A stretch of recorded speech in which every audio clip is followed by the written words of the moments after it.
KBS 1라디오 최경영의 최강시사와 함께하고 계십니다. 네, 주말에 또 비가 쏟아졌습니다. 오늘 비 예보된 곳들 호남에도 150mm 정도 온다고 하고요. 이미 폭우로 침수된 논밭이 많은데 추가 피해가 없을지 걱정입니다. 더 걱정스러운 건 또 밥상 물가인데요. 정황근 농림축산식품부 장관 연결돼 있습니다. 안녕하세요. 네, 안녕하세요. 예, 지금까지 파악된 피해 상황은 어느 정도인가요? 네, 이번에 유례없는 비가 내렸잖아요. 예. 그래서 이제 우리 주로 논 중심으로 침수가 됐는데 한 3만 5천 헥타 정도가 피해가 발생을 했는데요. 이게 언뜻 어느 정도인지 느낌이 안 오잖아요. 그렇죠. 예, 우리나라 논이 약 80만 헥타니까 4% 이상이 일시에 잠겼다 이렇게 보시면 되겠습니다. 그렇군요. 예. 예, 여의도 면적으로는 120배 정도 되고요. 여의도 면적의 120배. 네네. 그러고 이제 그러다 보니까 농작물 피해가 있고, 그리고 요즘에는 시설하우스, 비닐하우스죠. 그렇죠. 예, 수박, 메론, 상추 이런 게 비닐하우스에서 재배가 되는데 이게 거의 이제 논의 평야지대에 재배가 많아요, 시설이. 예. 근데 그쪽에 이번에 좀 피해가 심했고요. 가축도 약 87만 마리 정도 폐사하고 피해가 아주 상당히 큰 편입니다. 가축이 87만 마리면 네, 그 중에 이제 대부분 닭인데, 예. 네, 닭이 약 81만 마리 정도. 예. 예. 이분들은 농민들은 어떤 지원을 분명히 받긴 할 텐데 재원도 네. 그렇고 이게 분명히 한계는 있을 것 같은데 어떻습니까, 내용이? 근데 원래 그 두 가지 축으로 지원이 되고 있어요. 예. 그 재해보험, 농업재해보험이라는 게 있고요. 예. 그거는 이제 정부가 지자체하고 합동으로 해서 보험료의 상당 부분 거의 90%를 지원을 하고 농가가 한 10% 정도 되고 있거든요. 예. 그렇게 해서 보험에 가입한 농가들이 전체 농가의 절반 정도 됩니다. 근데 이제 시설 농가라든가 축산 농가는 더 많고요. 예. 이런 농가는 이제 농협 보험이라든가 일반 개인 보험 회사들한테 가입을 하기 때문에 피해에 대해서 한 80% 가까이는 보상이 돼요. 예. 근데 이제 보험에 가입하지 않은 농가, 그 다음에 보험이 모든 게 가입되는 건 아니기 때문에 보험에서 제외되는 게 있거든요. 그렇겠죠. 근데 그런 예. 피해까지 하면은 이제 상당히 많은데 그 피해는 정부가 이제 재해복구라고 그래서 네. 재해대책법에 따라서 별도로 지원을 하는데 우리 농업인들 입장에서는 그게 이제 충분하지 않은 거죠. 정부가 재원 문제도 있고 이거는 그렇죠. 구호 차원에서 복구 차원에서 지원하는 거기 때문에 예. 보상하고는 좀 차이가 있어요. 예. 근데 이번에 이제 사실은 농업인들 귀책 사유는 전혀 없는 거잖아요. 그렇죠. 이번 피해는. 예. 워낙 큰 자연재해고 그래서 대통령께서도 이제 연이어 2차례나 현장을 방문하시면서 직접 그 상황을 보시니까 예. 현재의 지원 기준 갖고는 도저히 안 되겠다. 이거 이번엔 좀 특별히 지원하자. 그래서 정부가 다른 불필요한 예산도 절감하고 그다음에 기존에 우리 재해가 발생할 거에 대비해서 예비비를 수천억씩 가지고 있습니다. 예. 그래서 이제 그거를 활용을 하고 그다음에 저희 농림부 같은 경우는 이제 사업비가 워낙 많으니까 그 중에서 이렇게 이용 전용해가지고 급한 대로 이쪽으로 쓸 수가 있거든요. 예. 그래서 그렇게 해서 이번에는 재보험 말고 그다음에 복구 지원 쪽으로 가는데 추가로 예. 거기에 정부가 이번에는 좀 보완 쪽으로 현장의 권해를 최대한 반영해서 지원을 할 계획입니다. 예. 네. 근데 농산물 수급이나 이런 쪽은 영향이 없을까요? 어떻게 보세요? 영향이 당연히 있죠. 예. 있는데 이제 저 같은 경우는 물에 잠겨도 지금 이 시기에는 한 2, 3일 정도 물에 잠겼다 빠져도 그 괜찮습니까? 피해가 없어요. 예. 원래 물에서 자라는 작목이기 때문에. 예. 근데 이제 특히 그 충남하고 전북, 김제 이런 평야지대 최근에는 논콩이라고 해서 벼 대신에 콩을 재배하는 게 많거든요. 예. 근데 그 콩은 물에 한번 잠기면 피해가 상당합니다. 그래서 콩 쪽에서 지금 물론 이제 금년 한 5천 헥타 늘어서 예년보다 재배 면적은 많이 늘었는데 피해가 좀 클 걸로 보고요. 예. 그래서 이제 콩 쪽에서는 농가들이 우리 전략작물 직불제라는 게 있어요. 그다음에 재해보험도 있고 그런데 이거를 예. 좀 농민들 편에서 좀 완화해서 적용해달라 해서 그렇게 할 거고요. 예. 그래서 이제 벼하고 콩은 크게 문제가 안 되는데 지금 문제는 신선 채소예요. 예. 우리 언론에 요즘 대표적으로 상추값이 그렇죠. 배가 뛰었느냐 나오잖아요. 예. 그게 주로 어디 재배되냐면 이번에 침수가 많이 된 충남 부여 논산, 전북 익산 여기가 주 재배지대예요. 예.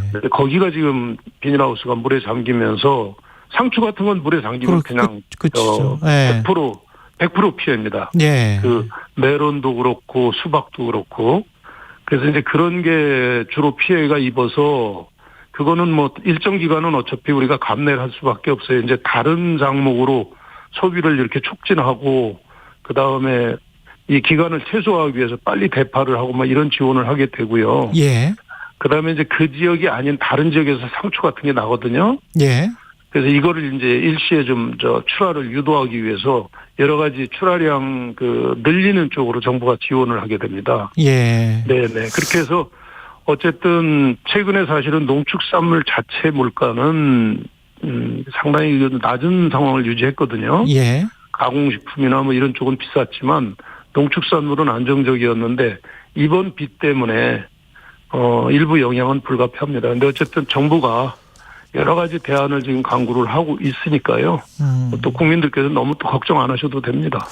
그리고 약간 우리가 또 곡물이나 이런 거를 또 수입을 많이 하는데 러시아 흑해 관련해서 네네. 이제 곡물협정 연장을 러시아 정부가 지금 거부를 해서 혹시 이제 밀이나 이런 것들이 올라갈 수 있다 이런 보도는 많이 나오고 있던데요. 맞아요. 근데 이제 지난해부터 사실은 그 흑해 협정이라고 그러거든요. 예. 곡물 협정이 러시아하고 우크라이나 그쪽 협정을. 예. 근데 지난해도 우리가 거기서 약 33만 톤이나 들여왔는데 금년에는 다른 쪽으로 다 바꿨어요. 아, 수입선을 그렇습니까? 바꿔서 예. 일단은 직접적인 관련은 없는데 아, 우리는 관련이 없군요. 예. 직접 관련은 없지만 이제 우리가 워낙 그 사료 곡물을 포함해서 곡물은 해외 의존도가 높기 때문에 예.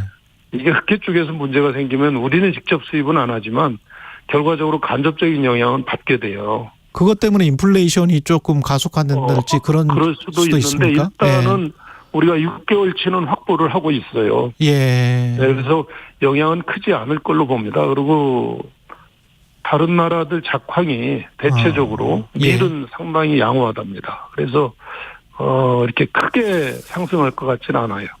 다른 나라들 작황. 아니 근데 캐나다나 이쪽이 또 폭염이어서 맞아요. 그러니까 지역별로 지금 뭐 우리 좀 전 지구 있네요. 자체가 문제가 예. 있는데 예. 그래도 밀 생산하는 지역 우리 북반구에도 있지만 저쪽 그렇죠. 남반구에도 많이 있거든요. 예. 예. 그 대체적으로 작황이 미국도 그렇고 양호한 편이기 때문에 예. 이렇게 큰 폭의 상승은 있지 않을 거다. 다만 예.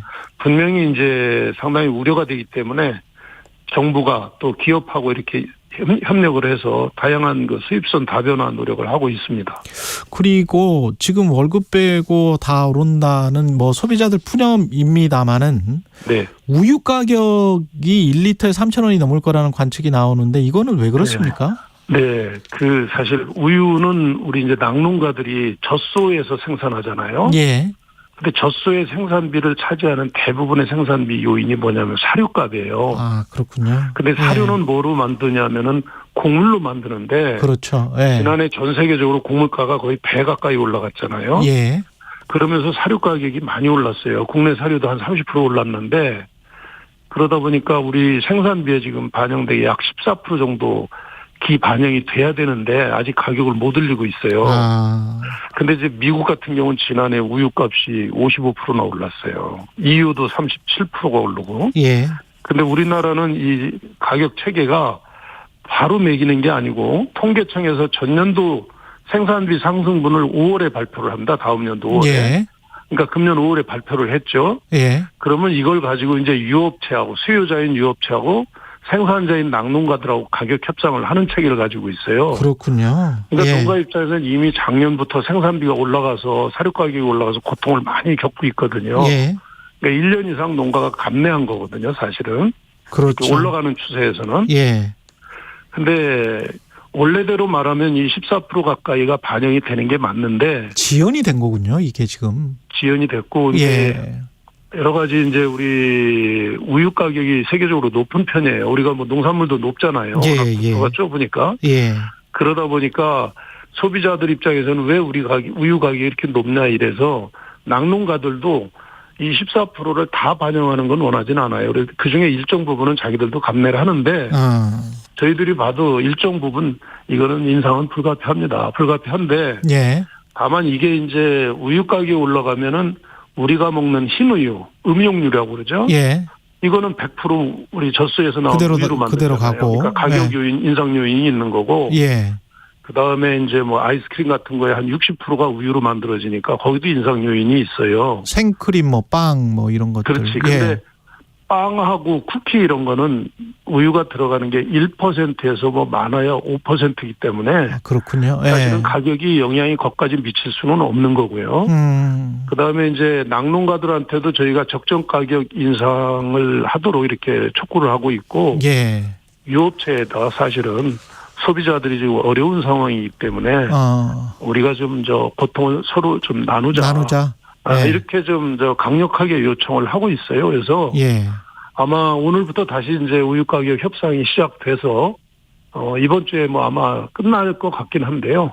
그렇게 되면 이제 그 다음에 우리 우유 가격 인상으로 이제 연결이 되겠죠. 근데 그거에 대해서는 정부도 여러 가지 다양한 이제 인센티브를 유업체나 낙농가한테 지원을 하면서 동시에 좀 아까 말씀드린 대로 좀 고통을 감내하자 이렇게 하고 있습니다.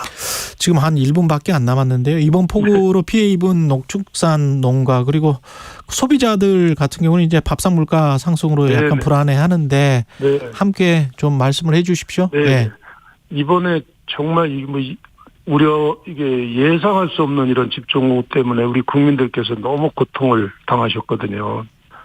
또 돌아가신 분도 계시고 너무 정말 슬픈 일이죠. 그래서 위로의 말씀을 드리고요. 어쨌든 정부가 최선을 다해서 최대한 폭을 넓혀서 복구를 빨리 할 거고요. 그래서 농가가 빨리 영농 활동할 수 있도록 하겠습니다. 예. 동시에 우리 소비자들께서도 좀 가격 문제에 있어서 큰 고통을 느끼지 않도록 저희가 노력을 많이 하겠습니다. 예, 지금까지 정황근 농림축산식품부 장관이었습니다. 고맙습니다. 네, 감사합니다.